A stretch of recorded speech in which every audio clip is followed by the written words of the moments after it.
കേരളത്തിലെ ഏറ്റവും മനോഹരമായ മലനിരകളിലൊന്നാണ് വയനാട്ടിലെ മുണ്ടക്കൈ. മഴ അവിടുത്തെ ജീവിതത്തിൻ്റെ സ്വാഭാവിക ഭാഗമായിരുന്നു.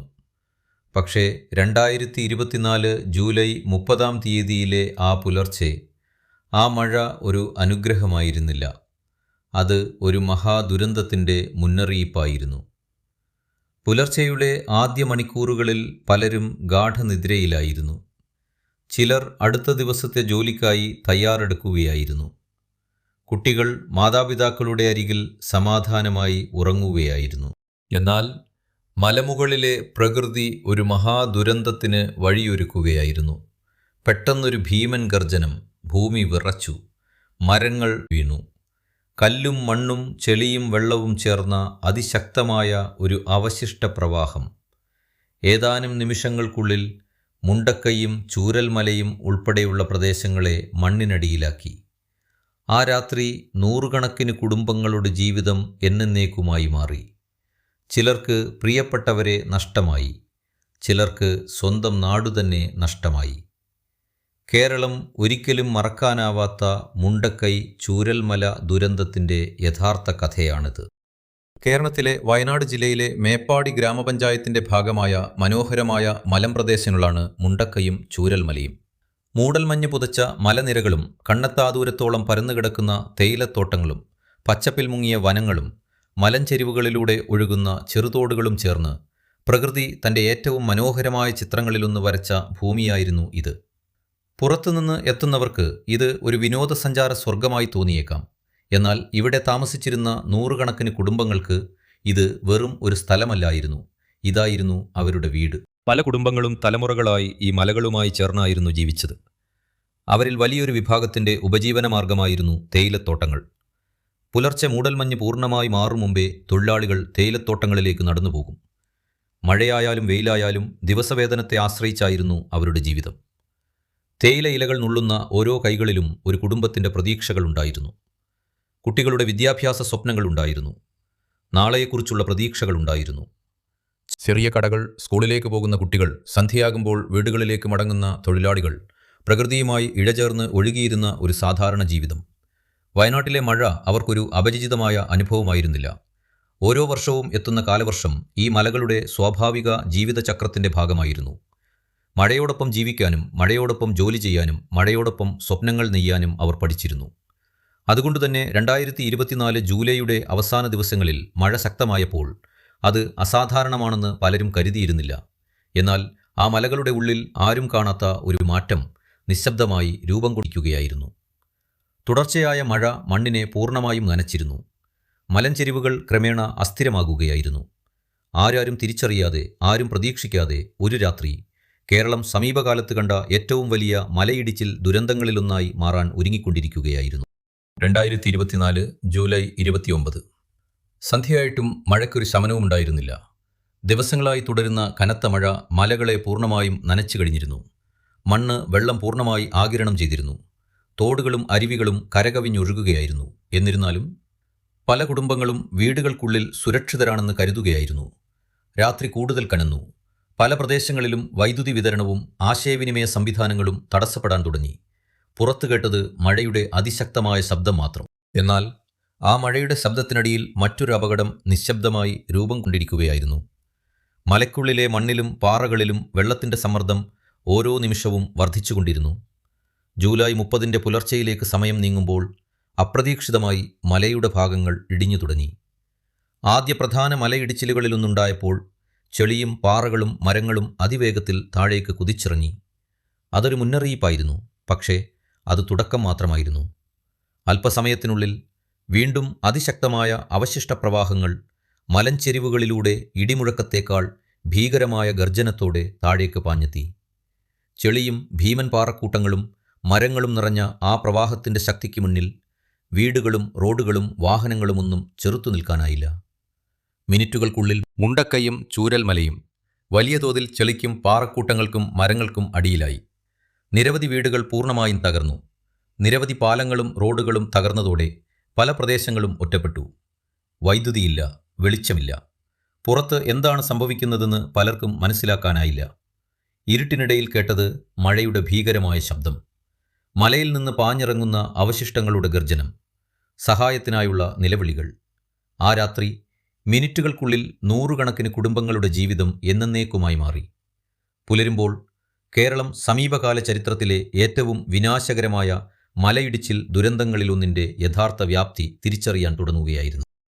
പുലർച്ചെ വെളിച്ചം വീണപ്പോൾ മലയിടിച്ചിലിൻ്റെ യഥാർത്ഥ ഭീകരത എല്ലാവരുടെയും മുന്നിൽ തെളിഞ്ഞു.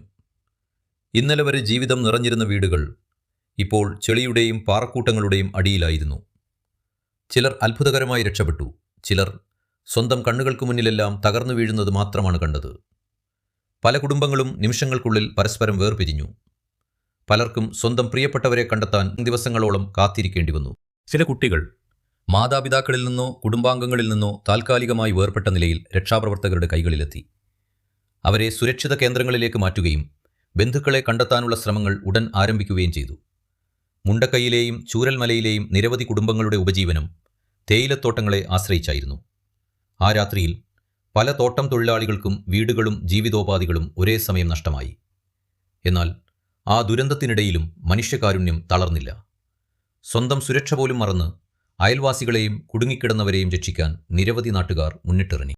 കനത്ത മഴയും ഇരുട്ടും അപകടസാധ്യതയും അവഗണിച്ച് പ്രാദേശിക യുവാക്കളും നാട്ടുകാരും രക്ഷാപ്രവർത്തനത്തിൻ്റെ ആദ്യ നിരയിൽ നിന്നു. ചിലർ ആളുകളെ സുരക്ഷിത സ്ഥാനങ്ങളിലേക്ക് എത്തിച്ചു. ചിലർ ടോർച്ചുകളുടെ വെളിച്ചത്തിൽ ചെളിക്കിടയിലൂടെ മണിക്കൂറുകളോളം തിരച്ചിൽ നടത്തി. അവർക്ക് പ്രത്യേക പരിശീലനം ഉണ്ടായിരുന്നില്ല. ആധുനിക രക്ഷാപ്രവർത്തന ഉപകരണങ്ങളും ഉണ്ടായിരുന്നില്ല. എന്നാൽ ഒരാളെയെങ്കിലും ജീവനോടെ രക്ഷിക്കണമെന്ന ദൃഢനിശ്ചയം മാത്രമാണ് അവർക്കുണ്ടായിരുന്നത്. ആ ദുരന്തരാത്രി കേരളം ഒരു പ്രകൃതി ദുരന്തം മാത്രമല്ല കണ്ടത്.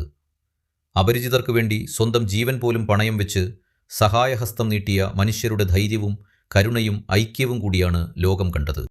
പുലർച്ചെ വെളിച്ചം പരന്നതോടെ ദുരന്തത്തിൻ്റെ യഥാർത്ഥ വ്യാപ്തി കേരളം തിരിച്ചറിഞ്ഞു. റോഡുകൾ തകർന്നിരുന്നു. പാലങ്ങൾ ഒലിച്ചുപോയതോ തകർന്നതോ ആയിരുന്നു. ആയിരക്കണക്കിന് ടൺ ചെളിയും പാറകളും മരങ്ങളും ഗതാഗത മാർഗങ്ങൾ പൂർണ്ണമായും മൂടിയിരുന്നു. എന്നാൽ രക്ഷാപ്രവർത്തനം ഒരു നിമിഷം പോലും നിലച്ചില്ല.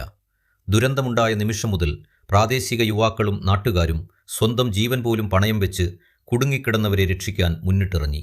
തുടർന്ന് കേരള അഗ്നിരക്ഷാസേന, കേരള പോലീസ്, ആരോഗ്യവകുപ്പ്, റവന്യൂ വകുപ്പ്, വനം വകുപ്പ് എന്നിവയുൾപ്പെടെ വിവിധ സർക്കാർ സംവിധാനങ്ങൾ രക്ഷാദൗത്യത്തിൽ സജീവമായി പങ്കുചേർന്നു.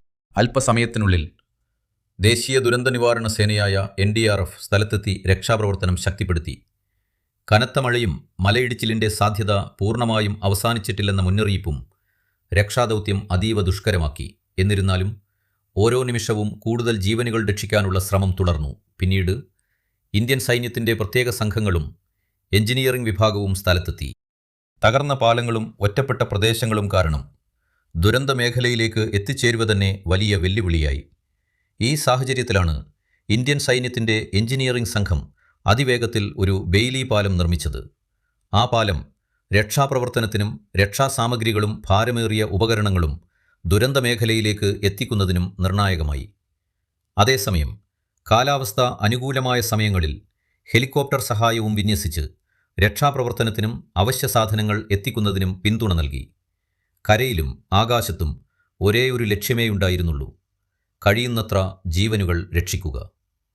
ദിവസങ്ങളോളം ആയിരക്കണക്കിന് രക്ഷാപ്രവർത്തകരും സുരക്ഷാ സേനാംഗങ്ങളും സന്നദ്ധ പ്രവർത്തകരും നാട്ടുകാരും വിശ്രമമില്ലാതെ പ്രവർത്തിച്ചു.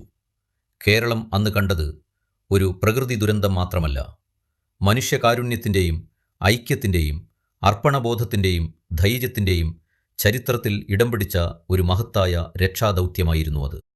ഒരു ചോദ്യം കേരളം മാത്രമല്ല, രാജ്യം മുഴുവൻ ചോദിച്ചു: ഇത്ര വലിയ ദുരന്തം എങ്ങനെ സംഭവിച്ചു? ഇന്നുവരെ ലഭ്യമായ ശാസ്ത്രീയ പഠനങ്ങളും വിദഗ്ധരുടെ വിലയിരുത്തലുകളും സൂചിപ്പിക്കുന്നത് ഈ ദുരന്തത്തിന് ഒരു കാരണം മാത്രമല്ല ഉണ്ടായിരുന്നത് എന്നതാണ്. നിരവധി പ്രകൃതിദത്തവും ഭൗമശാസ്ത്രപരവുമായ ഘടകങ്ങൾ ഒരുമിച്ച് പ്രവർത്തിച്ചപ്പോഴാണ് ഈ ദുരന്തം സംഭവിച്ചതെന്നാണ് പൊതുവായ ശാസ്ത്രീയ വിലയിരുത്തൽ. ആദ്യത്തെ പ്രധാന ഘടകം അസാധാരണമായി കനത്തതും തുടർച്ചയായതുമായ മഴ. ദിവസങ്ങളോളം പെയ്ത ശക്തമായ മഴ മലഞ്ചെരിവുകളിലെ മണ്ണിനെ പൂർണ്ണമായും വെള്ളം നിറഞ്ഞ അവസ്ഥയിലെത്തിച്ചു. ഇത്തരം സാഹചര്യങ്ങളിൽ മണ്ണിൻ്റെ സ്ഥിരത കുറയുകയും മലയിടിച്ചിലിനുള്ള സാധ്യത വർദ്ധിക്കുകയും ചെയ്യാം. രണ്ടാമത്തെ പ്രധാന ഘടകം വയനാട്ടിൻ്റെ ഭൂപ്രകൃതി. പശ്ചിമഘട്ടത്തിൻ്റെ കുത്തനെയുള്ള മലഞ്ചെരിവുകളും ആഴമുള്ള താഴ്വരകളും സ്വാഭാവികമായി മലയിടിച്ചിലിന് കൂടുതൽ സാധ്യതയുള്ള പ്രദേശങ്ങളായി കണക്കാക്കപ്പെടുന്നു. മൂന്നാമത്തെ പ്രധാന ഘടകം ഡെബ്രീസ് ഫ്ലോ.